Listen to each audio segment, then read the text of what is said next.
स्वागत है आपका अपने चैनल देखने पर। मैं महमूद स्वागत करता हूँ आपका एक नए वीडियो में।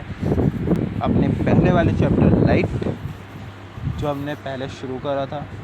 आप सभी लोग सोच रहे होंगे कि मैं इतने दिनों बाद आ रहा हूँ, तो उसके पीछे भी बहुत बड़ा रीज़न है जो आपको अभी मैं नहीं बता सकता। शुरुआत करते हैं। जो पहला चैप्टर स्टार्ट करा था इसका नाम लाइट था, उसकी शुरुआत करते हैं। उसका हम पार्ट 2 कर लिए थे। और जो मतलब अभी नए हैं मेरी वीडियो को देख रहे हैं, तो उन्हें बता देना चाहता हूँ कि मेरा एक चैनल है टेक्नो हेल्पर आप सभी का, तो जिस पर मैं आपको सभी को साइंस मैथ्स ये दोनों पढ़ाता हूँ।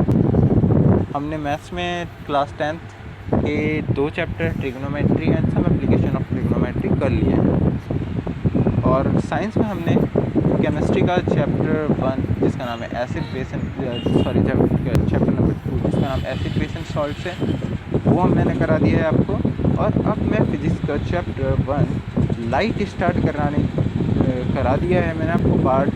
दो पार्ट इसके हो चुके हैं, तो आज हम पार्ट 3 इसका करने जा रहे हैं। तो इससे पहले पार्ट हमने पार्ट 2 में मैंने आपको क्या कराया था उसके बारे में थोड़ा क्विक रिवीजन कर लेते हैं, डिस्कस कर लेते हैं उसके बारे में। तो ये रहा रैपिड फ्लैशबैक हो जाए। तो इससे पहले आपको चैप्टर में मैंने कुछ ये 3 पार्ट्स बताए थे क्या क्या होते हैं, तो अभी मैं जल्दी आपको ये बता देता हूँ। ये आपको मैंने 3 पार्ट्स बताए थे। ये कुछ ऐसे हैं, इसके कुछ ये केसेस है, स्पेशल केसेस। मतलब अगर आपकी इमेज सीधी डायरेक्ट मिरर को टच करती है तो आपकी वो फोकल लेंथ प्रिंसिपल फोकस से होकर जाती है। प्रिंसिपल फोकस जो आपकी इमेज सीधे मिरर पर पड़ती है वो आपकी प्रिंसिपल फोकस से होकर जाती है। अगर आपकी इमेज या फिर रे जिसे बोलते हैं वो आपकी फोकस से होकर निकलती है, तो वो नीचे जाके मिरर से टकरा के पैरेलल हो जाती है आपकी किससे, प्रिंसिपल एक्सिस से आपकी वो पैरेलल हो जाती है, जैसे कि आपको सेकंड केस में दिख ही रहा है। और थर्ड केस आपका कुछ ऐसा है कि आपका अगर आपकी जो रे है वो आपकी सेंटर ऑफ कर्वेचर से होके जाती है, तो वो आपकी जिस पाथ से आई थी उस पाथ पे ही लौट जाती है। सो गाइस, ये हो गए आपके 3 आपके केसेस। कौन कौन से केसेस हैं? ये 3 केसेस आपके होते हैं, इसके अलावा भी हो सकते हैं। तो ये तो हो गया आपका रैपिड फ्लैशबैक। तो हम चलते हैं इसके आगे। ये पार्ट 3 है आपका लाइट चैप्टर, द एनसीईआरटी का one of the most important chapter physics का, क्योंकि ज़्यादातर क्वेश्चन इसमें से आता है आपके बोर्ड्स एग्ज़ाम में। तो देखते हैं फिर। इससे पहले हमने 27th पॉइंट आपके कर लिए थे इसके, अब हम 28 पॉइंट करेंगे। The expressions for the mirror formula is 1/u plus 1/v is equal to 1/f। Okay, तो ये आपके एक्सप्रेशन मिरर फार्मूला जिसे हम बोलते हैं वो है 1/u plus 1/v is equal to 1/f। आपका 1/u क्या होता है? 1/u यानी कि आपका 1/, आपका ऑब्जेक्ट डिस्टेंस 1/u यानी कि 1/, आपका ऑब्जेक्ट डिस्टेंस प्लस 1/v यानी कि 1/, आपका इमेज डिस्टेंस। ये प्लस करके आपका किसके इक्वल होता है? 1/, फोकल लेंथ के इक्वल होता है आपका। ठीक है, तो ये एक्सप्रेशन आपकी मिरर फार्मूला। अगर आपको ये ऑब्जेक्ट डिस्टेंस दी है और आपकी इमेज डिस्टेंस दी है, फोकल लेंथ निकालनी है। अगर आपकी ऑब्जेक्ट डिस्टेंस दी है, फोकल लेंथ दी है, आपकी इमेज डिस्टेंस आपको निकालनी है, ये फिर ऐसी कोई भी केस आपका होता है तो आपका ये फार्मूला यूज़ होता है। इसे आपका मिरर फार्मूला भी बोलते हैं। एक आपका लेंस फार्मूला है जो हम आगे पढ़ेंगे इसमें। तो ठीक है, फिर इसमें आगे चलते हैं। अगर एक आपकी मैग्नीफिकेशन, लीनियर मैग्नीफिकेशन यानी कि एक ही मतलब कि मैग्नीफिकेशन एक आपका यानी कितना बड़ा वो ऑब्जेक्ट है, यानी कितना फैला हुआ ऑब्जेक्ट है, कितना बड़ा है, उसके बारे में बताता है आपकी मैग्नीफिकेशन। तो मैग्नीफिकेशन आपकी किस एक्सप्रेशन से गिवन होती है, आपकी ये एक्सप्रेशन आपकी यूज़ होती है, ये आपकी इक्वेशन यूज़ होती है। यानी कि आपका मैग्नीफिकेशन आपका किसके इक्वल होता है, आपका हाइट इमेज डिस्टेंस अपॉन आपका ऑब्जेक्ट डिस्टेंस इक्वल टू आपका height of image upon height of object. इन दोनों के इक्वल आपका क्या होता है, मैग्नीफिकेशन। अगर आपको ये दिया हो, आपको निकालने को बोलते हैं कि आपको हाइट ऑफ ऑब्जेक्ट निकालनी है, हाइट ऑफ इमेज दी है आपको, ऑब्जेक्ट डिस्टेंस दी है आपको, इमेज डिस्टेंस दी है आपको, हाइट ऑफ ऑब्जेक्ट निकालनी है, तो आप इस फार्मूले से, आपके इस मैग्नीफिकेशन के फार्मूले से आप ये निकाल सकते हैं। तो ठीक है, तो ये आपका 29th पॉइंट हो गया। 30th पॉइंट क्या कहता है आपका, अगर आपकी मैग्नीफिकेशन जो है वो पॉजिटिव है आपके मैग्नीफिकेशन अगर, तो आपकी जो इमेज होगी वो आपकी इरेक्ट होगी, यानी कि आपका ऑब्जेक्ट इस मतलब ऐसा है, तो आपकी इमेज जो बनेगी वो भी ऐसे ही बनेगी। ठीक है, ये आपकी अगर मैग्नीफिकेशन पॉजिटिव है तब ये आपका काम होता है। अगर आपकी मैग्नीफिकेशन नेगेटिव है, तो आपकी इमेज जो बनती है वो आपकी इन्वर्टेड बनती है, यानी कि आपके ऑब्जेक्ट ऐसे खड़ा है और आपकी इमेज बनेगी नीचे की तरफ पे, ऑब्जेक्ट की इमेज ऊपर की तरफ, ऑब्जेक्ट आपका ऊपर की तरफ और इमेज आपके नीचे की तरफ बनती है अगर मैग्नीफिकेशन आपका नेगेटिव होता है। तो ये आपको पॉइंट्स जो हैं बहुत इंपॉर्टेंट है, तीनों के तीनों पॉइंट। आप इन्हें आपका स्क्रीनशॉट भी ले सकते हैं, आप इसका चाहे तो स्क्रीनशॉट ले लीजिए, तो आपको बहुत आसानी हो जाएगी। ठीक है, फिर इसके आगे के पॉइंट की तरफ चलते हैं। आई होप ये आपको सारे पॉइंट समझ में आ गए हों। बहुत इम्पोर्टेंट है, आप अगर आपको नहीं आते फिर भी तो आप मैं कमेंट में जाके आप मुझसे पूछ सकते हैं, कमेंट सेक्शन में जाके आप मुझसे पूछ सकते हैं कि आपको ये डाउट है, ये आपका डाउट मेरे जहन में उठ रहा है, मेरे दिमाग में उठ रहा है ये डाउट, और आप मुझसे पूछ सकते हैं। तो अब हम आगे चलते हैं। इसके आपको टेबल है कुछ आपकी, इसके बारे में आपको बताता हूँ मैं। मतलब आपकी कौन कौन सी, अगर आपका ऑब्जेक्ट यहाँ रखा है तो आपकी इमेज कहाँ बनेगी, आपकी ऑब्जेक्ट अगर यहाँ रखा है, मतलब आपका ऑब्जेक्ट अगर फोकस और सेंटर ऑफ कर्वेचर के बीच में रखा है तो आपकी इमेज कहाँ बनेगी, ये सब आपका बताता है ये टेबल। ये टेबल आपको याद करने की ज़रूरत तो है, खैर थोड़ा बहुत आप याद कर लीजिए इसे, जो आपके ही काम आने वाला है। तो ये आपकी टेबल शो करता है, मतलब पोजीशन ऑफ इमेज, आपकी पोजीशन ऑफ ऑब्जेक्ट अगर यहाँ पर है, यानी कि पोल और आपकी फोकस प्रिंसिपल फोकस के बीच में है, तो आपकी जो इमेज बनेगी वो किधर बनेगी, आपकी पोजीशन ऑफ इमेज कहाँ होगी, या फिर position of object, position of image अगर यहाँ पे है तो पोजीशन ऑफ ऑब्जेक्ट कहाँ होगी आपकी, ये सब आपका शो करता है। ये टेबल जो नीचे बना हुआ है ये आपकी 5 पॉइंट्स जिसमें लिखे हैं वो शो करता है। Table also shows the uses of mirror for different position of the image. और आपकी जो डिफरेंट पोजीशंस ऑफ इमेज है, ये मतलब position of object, different position of object आपकी है रखा हुआ, तो मतलब अगर आपकी फोकस और आपकी पोल और फोकस के बीच में अगर ऑब्जेक्ट रखा हुआ है, तो ये इस प्रकार का सिनेरियो या फिर इस प्रकार का केस आपका कहाँ यूज़ होता है, कौन यूज़ करता है उसे, ये सब आपको ये टेबल आपका शो करता है। ये क्या अभी यूजेस भी लिखा हुआ है इधर बड़े बड़े उसमें अक्षरों में, तो ये है।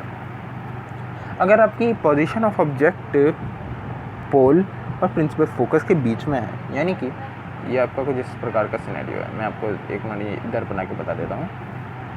अगर आपका पोल और प्रिंसिपल फोकस, ये आपका पोल हो गया, ये आपका हो गया प्रिंसिपल फोकस, अगर इन दोनों के बीच में आपकी ऑब्जेक्ट रखा है, तो आपकी जो इमेज बनेगी वो किधर बनेगी, यहाँ से आपकी जाएगी इधर को। दोबारा से एक मिनट कर देता हूँ, ये ऐसे हो, ये आपका है, ये इस प्रकार का सिनेरियो है। यहाँ रखी हुई आपकी ऑब्जेक्ट, यहाँ आपका ऑब्जेक्ट रखा हुआ है, तो यहाँ से होकर इधर से होके जाएगी ये, और आपकी जो जाएगी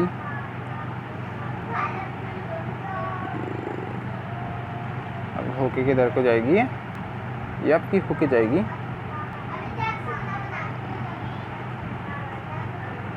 ये ऐसे, ये आपकी कुछ ऐसे जाएगी। देखिएगा यहाँ से निकल के इधर से होकर के फोकस, और आपकी इधर से आपकी ये पोल से निकलेगी। ये फिर आपकी जो आपकी ये ऐसे करके जाएगी कुछ,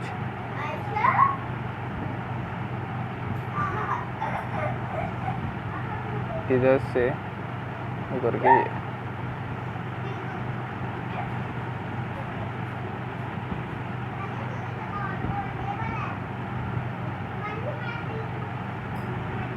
तो आपकी बिहाइंड द मिरर बनेगी आपकी ऑब्जेक्ट की। ये आपकी ऐसे होगी कुछ, ये आपकी बनेगी इधर को, फिर आपकी जाएगी ये ऐसे होके, तो ये आपका ऑब्जेक्ट ये आ गया।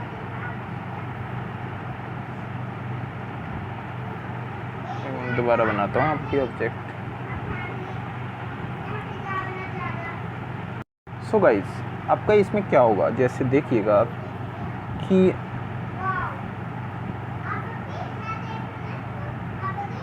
ये है,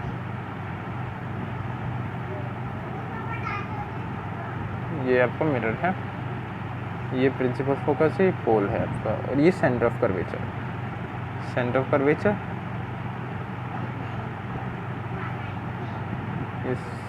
ये आपका है सेंटर ऑफ कर्वेचर, ये फोकस, ये पोल। अगर आपका यहाँ ऑब्जेक्ट खड़ा है तो इधर से होकर जाएगी और इधर से होकर गुजर जाएगी, और एक रे आपकी आएगी इधर से,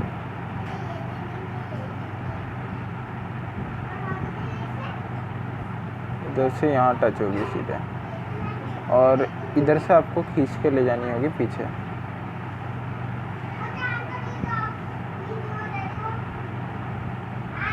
ऐसे तो आपकी बिहाइंड द मिरर आपकी वो इमेज बनेगी। ये अभी आपको इतना अच्छा वो नहीं बना है, तो एक बार आपके लिए और कोशिश करता हूँ मैं।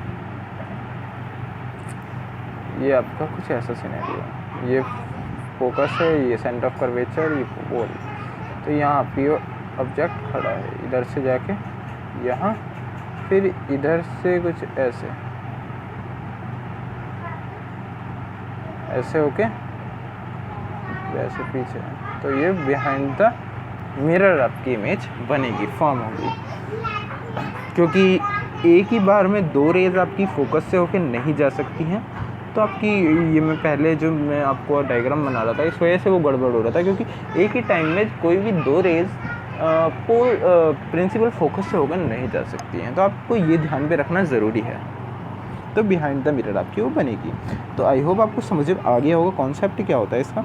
तो ये आपकी जो इमेज होगी आपकी होगी वर्चुअल, और आपकी होगी इरेक्ट, यानी कि आपकी सीधी इमेज फॉर्म होगी, और वर्चुअल यानी कि रियल ये नहीं होगी, आपकी रियल नहीं होगी, क्योंकि पीछे को ला करके बनाई है वो इमेज ना, इस वजह से वो वर्चुअल होगी। और इरेक्ट बनेगी आपकी, मैग्नीफाइड होगी, बहुत ज़्यादा बड़ी होगी, काफ़ी बड़ी ये। और ये जो आपकी केस होता है, ये केस आपका शेविंग मशीन, डेंटिस्ट जो मिरर यूज़ करता है उसमें होता है। ठीक है, तो ये आपको समझ में आ गया। अगर आपका जो ऑब्जेक्ट है वो प्रिंसिपल फोकस पे खड़ा है, तो आपकी इमेज कहाँ बनेगी, तो ये भी सिनेरियो भी ट्राई कर लेते हैं। ये देखिए आपका ये है आपका सिनेरियो, ये आपका अगर आपका प्रिंसिपल फोकस पे ऑब्जेक्ट खड़ा है तो कहाँ बनेगी, फिर कहाँ बनेगी, यहाँ से होकर जाएगी और आपकी होगी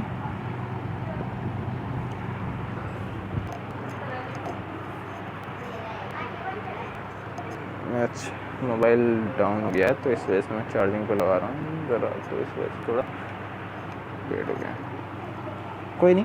तो अब आपकी इमेज जो बनेगी वो आपकी बनेगी कुछ इस प्रकार की। सेंटर ऑफ कर्वेचर से होकर के जाएगी एक रे यहाँ पे आपकी, ऐसे करके आपकी इमेज कहाँ बनेगी, आपकी इमेज बनेगी आपकी इन्फिनिटी पे इमेज बनेगी। इसमें क्या होगा, इन्फिनिटी पे इमेज बनेगी, यानी कि आपको ये इमेज जो बनेगी आपकी बनेगी वो इन्फिनिटी पे, यानी कि आपका कुछ ये केस हो जाएगा। ये आपका प्रिंसिपल फोकस पे ऑब्जेक्ट खड़ा है, यहाँ से गई रे प्रिंसिपल फोकस से होकर गुजर गए, और यहाँ से आपकी रे जो गई है इन्फिनिटी से सेंटर ऑफ कर्वेचर पे ऐसे करके खींच के जाके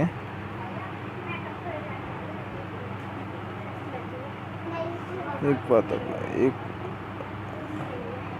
तो सही नहीं बन रहा डायग्राम,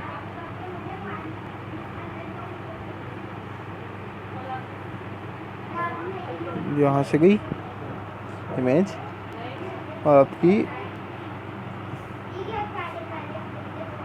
500 के प्रिंसिपल फोकस से निकल गई। अब क्या होगा, अब आपकी जो इमेज होगी, एक तो आपकी रे जो जाएगी वो इधर से जाएगी, ये ऐसे करके होके इन्फिनिटी पे बनेगी काफ़ी आपकी। थोड़ा डायग्राम से सही नहीं बन रहा है, ऐसे करके जाएगी, ऐसे करके तो इन्फिनिटी पे काफ़ी इन्फिनिटी में बनेगी वो इमेज आपकी, ठीक है। और ये जो इमेज होगी आपकी ये एक्सट्रीमली मैग्नीफाइड होगी, बहुत बड़ी इमेज आपकी होगी, काफ़ी बड़ी इमेज कहलाएगी आपकी ये, ठीक है। तो काफ़ी बड़ी इमेज आपकी बनेगी। ये जो इस टाइप के सिनेरियो जो होते हैं ये कहाँ आपके टॉर्चेस, हेडलाइट्स वगैरह इन सब में यूज़ होते हैं। और आपका तीसरा सिनेरियो क्या कहता है, आपकी जो बिटवीन फोकस, अगर आपका ऑब्जेक्ट आपका फोकस और सेंटर ऑफ कर्वेचर के बीच में रखा है तो आपकी इमेज कहाँ बनेगी, देखते हैं, ठीक है। तो देखते हैं कहाँ बनती है इमेज। ये आपका हो गया प्रिंसिपल एक्सिस, ये आपका है फोकस, ये सेंटर ऑफ कर्वेचर, ये आपका पोल। कहाँ खड़ा है, इधर खड़ा है ऑब्जेक्ट, ठीक है। तो इमेज यहाँ से जा करके पोल से जाएगी और आपकी पोल से हो गई। अब आपकी जो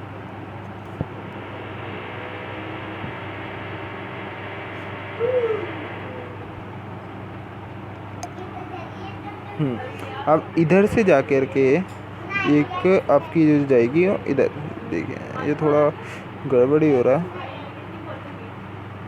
इधर से इसे मैं आगे कर लेता हूँ, यहाँ पे जाके इधर को ऐसे,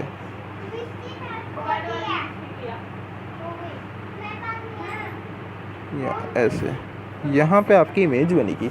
तो आपकी बनेगी बियॉन्ड सेंटर ऑफ कर्वेचर, आपके सेंटर ऑफ कर्वेचर के पीछे बनेगी आपकी इमेज।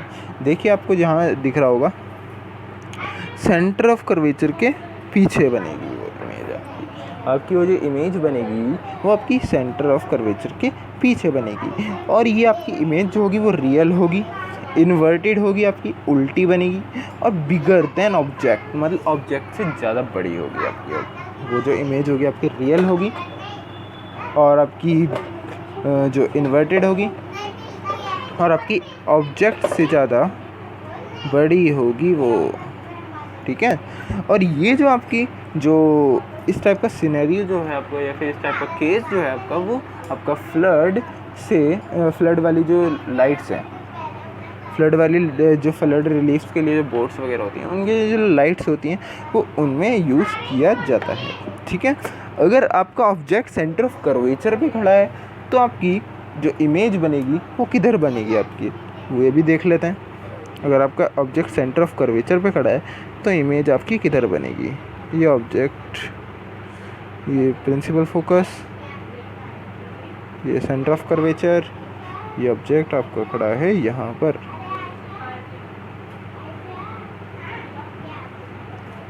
से ओवर इधर निकलेगी यहाँ, फिर फोकस से होकर के इधर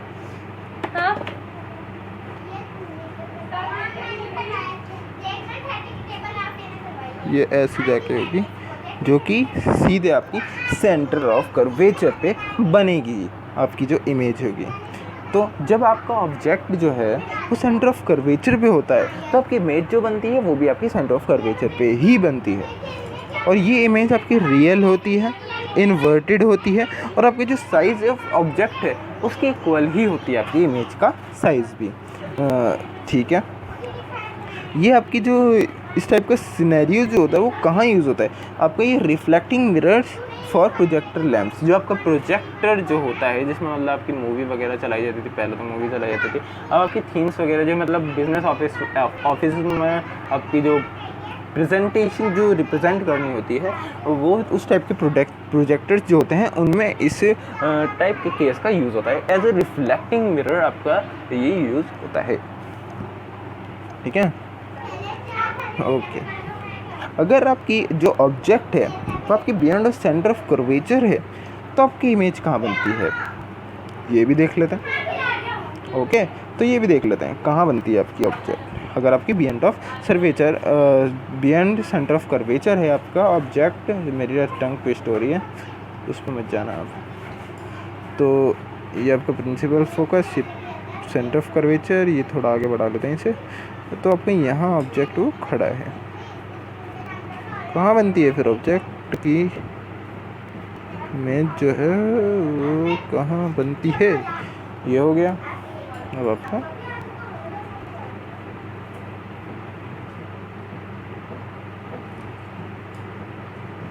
मेरे पास स्केल नहीं है ना, तो इस वजह से थोड़ा लाइन ख़राब हो रही है। अब सही है। ये कहाँ बनती हैं? आपकी प्रिंसिपल फोकस और आपकी सेंटर ऑफ कर्वेचर के बीच में बनती है वो।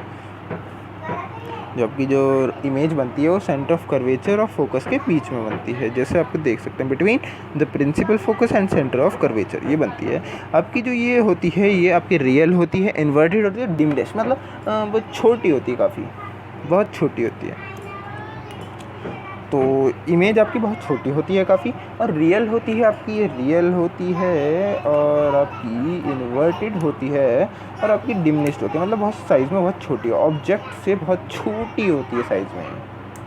ठीक है, तो इस टाइप के केसेस आपके कहीं पे भी यूज़ नहीं होते फ़िलहाल तक। और आपके इन्फिनिटी, अगर आपका ऑब्जेक्ट जो है इन्फिनिटी पे है, इन्फिनिटी मतलब आपको किसी उसकी जो पोजीशन है उसका अंदाज़ा ही नहीं है आपका ऑब्जेक्ट यहाँ पर भी हो सकता है, इधर भी, इधर कहीं पे भी हो सकता है वो ऑब्जेक्ट, आपको उसकी पोजीशन का अंदाज़ा नहीं है। ठीक है, इन्फिनिटी पे है। तो इन्फिनिटी को हम कैसे दिखाते हैं? जैसे कि ये आपके हो गया, ये फोकस सेंटर ऑफ कर्वेचर, और ये आपका ऑब्जेक्ट इन्फिनिटी पे है।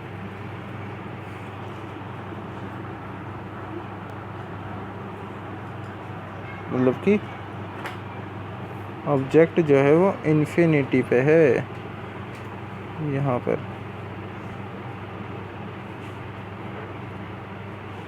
तो आपकी ये इमेज कहाँ बनेगी?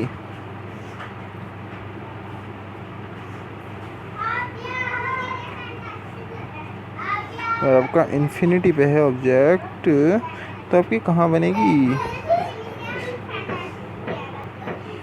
ऐसे है।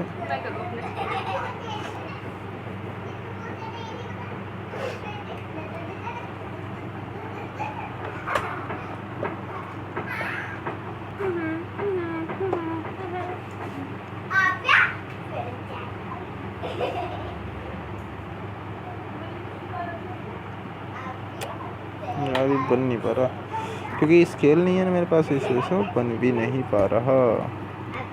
ये फोकस लेंथ है और ये आपका सेंटर ऑफ कर्वेचर है। तो ये आपकी इमेज यहाँ से आई इमेज नहीं सॉरी रे। तो ये आपकी यहाँ टकराएगी, फिर इधर, और फिर जो है वो मतलब कि आपकी इन्फिनिटी पे है वो ऑब्जेक्ट। तो आपकी ऑब्जेक्ट जो जो डिस्टेंस जो बनेगी, मतलब सॉरी डिस्टेंस नहीं, जो आपकी इमेज बनेगी वो किधर बनेगी? आपकी इमेज गाइस, ये इमेज जो बनेगी आपकी, ये बनेगी आपकी कुछ ऐसी, आपकी ये बनेगी।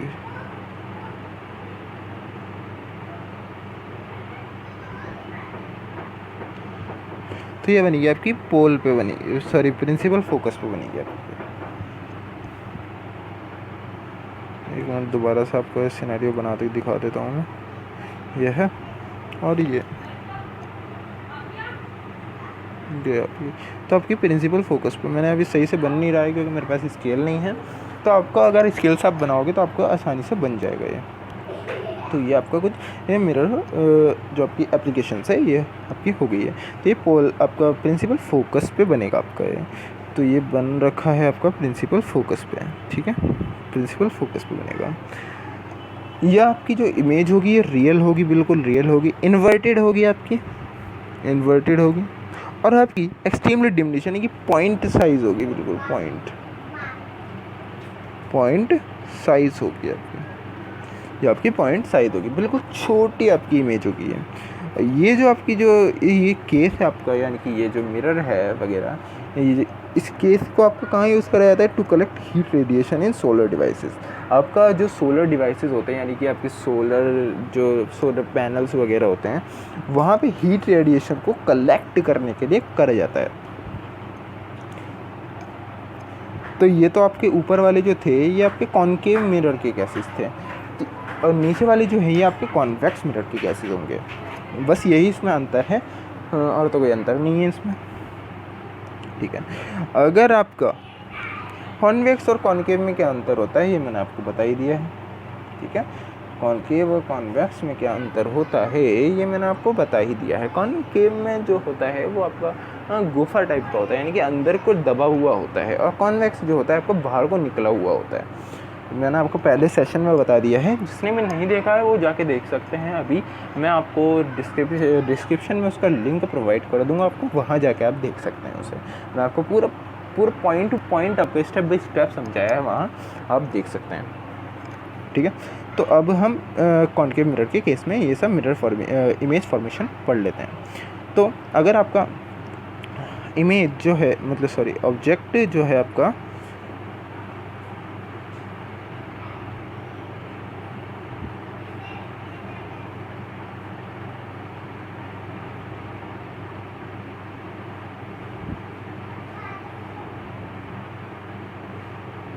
एक काम करते हैं, ठीक है। तो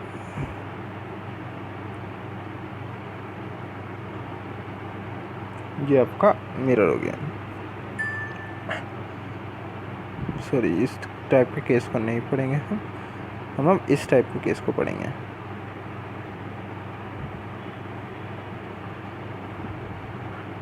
ठीक है। तो इसमें हम पहले पढ़ लेते कि इन्फिनिटी पे अगर हमारा ऑब्जेक्ट है तो कैसे होगा।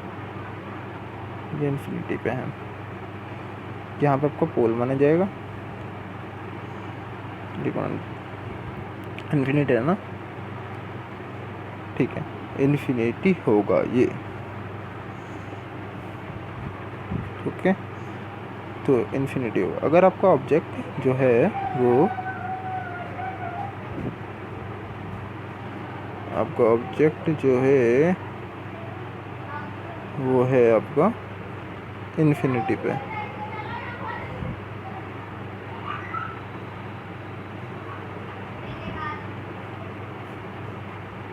ये जो है ऐसे बैक होते हैं,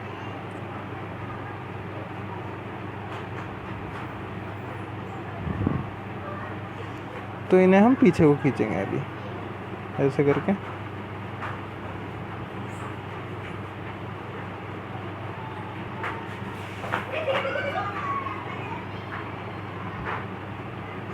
तो ये बनेगा आपका प्रिंसिपल फोकस पे ये इमेज आपकी बनेगी, ठीक है।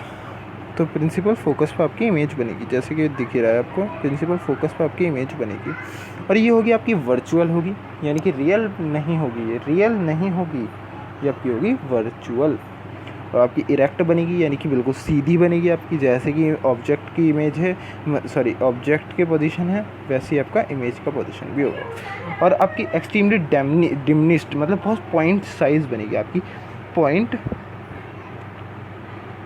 साइज़ आपकी इमेज बनेगी, पॉइंट साइज़ बनेगी इमेज आपकी। और ये जो आपका जो है ये टाइप का केस आपका कहाँ यूज़ होता है, ये आपका रियर व्यू मिरर में यूज़ होता है, यानी कि आपका जो पीछे का व्यू आपका जो है देखने में यूज़ होता है। आपका मोटरसाइकिल्स वगैरह के कैमरा जो आपके मिरर्स होते हैं उसमें आपको पीछे का व्यू देखने के लिए ये आपका केस यूज़ होता है। अगर आपकी जो इमेज है वो आपकी इन्फिनिटी और पोल के बीच में है तो आपका कहाँ बनेगी इमेज, आपका फॉर्मेशन ऑब्जेक्ट अगर आपका इन्फिनिटी और पोल के बीच में है तो आपकी इमेज कहाँ बनेगी, तो ये भी देखना है। फिर आप दूसरा केस क्या कहता है आपका कि इमेज सॉरी ऑब्जेक्ट जो है आपका वो रखा हुआ है आपका,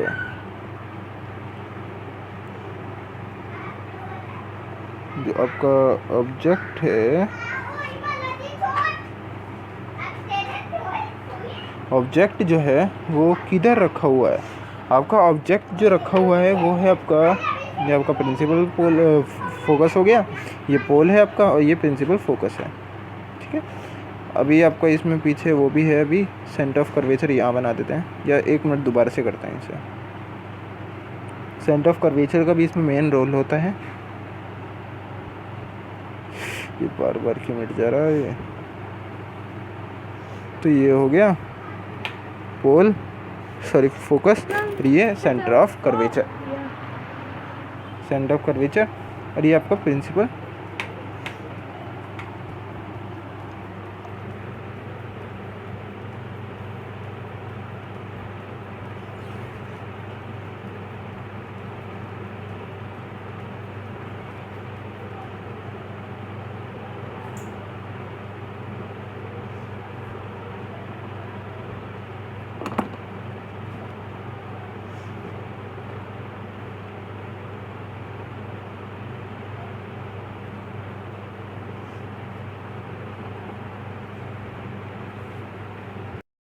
इसमें क्या केस होगा आपका यूज़ वो देखना है आप।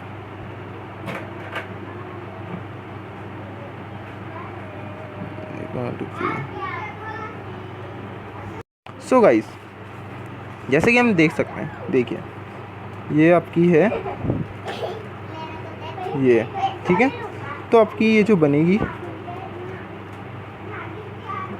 ये आपका हो गया क्या प्रिंसिपल फोकस, ये आपका हो गया सेंटर ऑफ कर्वेचर, ये आपका सेंटर ऑफ कर्वेचर, ये पोल हो गया आपका, ठीक है। तो इन्फिनिटी और आपकी पोल के बीच में खड़ी है, तो यहाँ मान लेते हैं हम, या तो पीछे मान लेते हैं, इधर मान लेते हैं, ठीक है। इन्फिनिटी और पोल के बीच में खड़ी है, तो ये इधर हो गया ऐसे,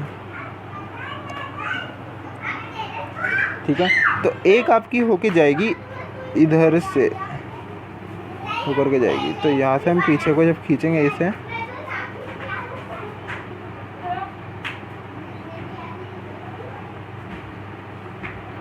इधर से फोकस से होकर के जाएगी, तो आपकी इमेज आपकी बनेगी आपकी कहाँ, पोल और आपकी प्रिंसिपल फोकस के बीच में। तो मैं इसमें स्केल का यूज़ नहीं कर रहा हूँ, तभी आपकी थोड़ी गड़बड़ हो सकती है इसमें, लेकिन आप जब स्केल का यूज़ करके बनाएंगे तो इसमें कुछ गड़बड़ नहीं होने वाली है, जैसा आपको मतलब टेबल में बोला गया है वैसे ही आपको बनेगा ये, ठीक है। थोड़ा इसमें छोटा बड़ा इमेज हो सकती है, लेकिन बनेगी वहीं आपकी जहाँ बता रखा है उसमें। तो प्रिंसिपल फोकस और पोल के बीच में बन रही है, तो प्रिंसिपल फोकस और पोल के बीच में बन रही है, बिल्कुल सही आंसर है। लेकिन आपकी ये जो इमेज है ये आपकी वर्चुअल होगी, इरेक्ट होगी, आपकी बिल्कुल सीधी आपकी बनेगी, बिल्कुल जैसा आपका ऑब्जेक्ट है वैसे ही बनेगी, और डिमिनिश्ड होगी मतलब छोटी होगी, पॉइंट साइड नहीं होगी, छोटी होगी। ये जो आपका मिरर ये केस जो है आपका यूज़ किया जाता है रियर व्यू, यानी कि मतलब मोटरसाइकिल में पीछे देखने के लिए आपका यूज़ किया जाता है। दोनों ही केस मतलब रियर व्यू के लिए यूज़ किए जाते हैं, ठीक है। तो ओके, अब हम देखते हैं इसके कुछ आगे के क्वेश्चंस तो नहीं है खैर, अभी फ़िलहाल टॉपिक्स ही हैं, क्वेश्चन तो अभी बहुत दूर हैं। अभी हम इसके आगे के टॉपिक्स देख लेते हैं। थीम्स वगैरह बढ़िया डाली हैं, आपका दिल खुश हो जाएगा बिल्कुल। 32nd पॉइंट कैसा आ गया है? 32, हाँ 32 ही आएगा खैर, वैसे 32 पॉइंट ही आएगा। ओके, तो देख लेते हैं। The bending of light when it travel from one medium into another is called diffraction of light. ये तो हमने खैर पढ़ ही लिया था इसका पॉइंट कि बेंडिंग ऑफ लाइट क्या होती है।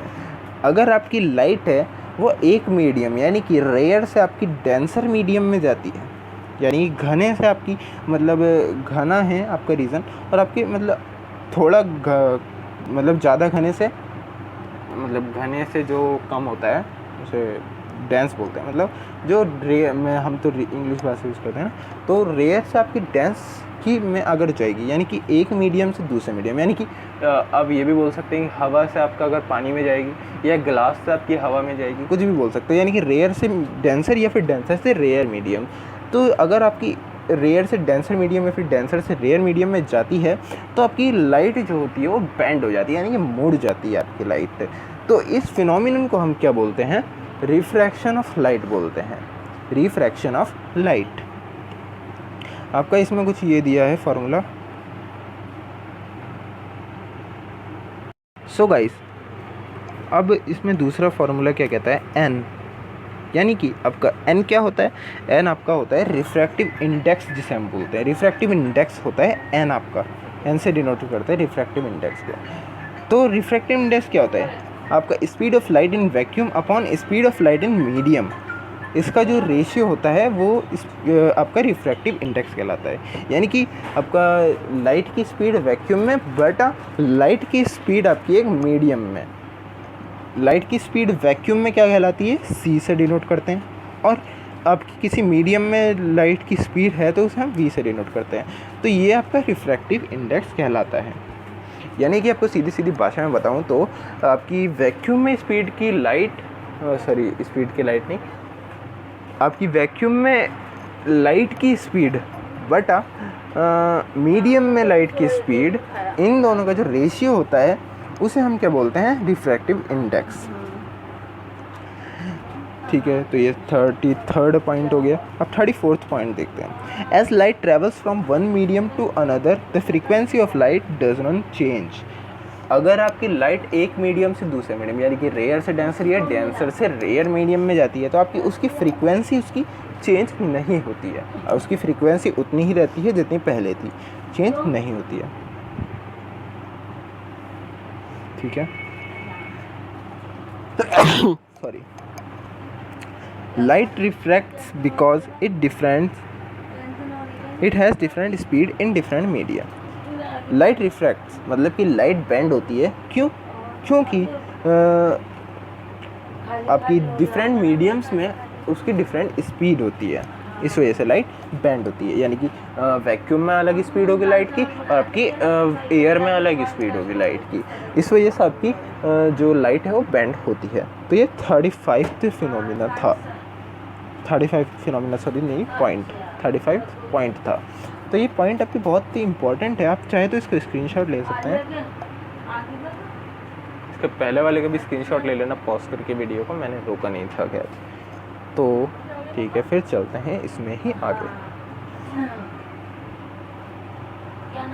इससे आगे खैर हम आगे पढ़ेंगे बाद में, इसके अगली वीडियो में पढ़ेंगे पार्ट 4 में। अभी तक के लिए बस इतना ही, क्योंकि वीडियो लंबी हो जाती है काफ़ी, तो इस वजह से हम इसके आगे हम पार्ट 4 में पढ़ेंगे। तो अभी तक के लिए बस इतना ही।